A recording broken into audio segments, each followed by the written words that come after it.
Hi, Elaine here with WTI. Do you like sangria? Well, you're gonna love it in this tea. The hibiscus is such a treat.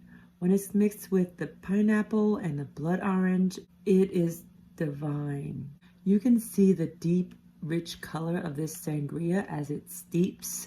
I just love letting mine sit for a few minutes so that it can really soak up all that beautiful flavor from that tea bag. I love it without anything. No sugar, no honey. The flavor is just that rich. Let me show you. And it smells so good. Don't let the winter scare you. You have Sangria Zinger. It's delicious. You'll love it. And that's just my point of view.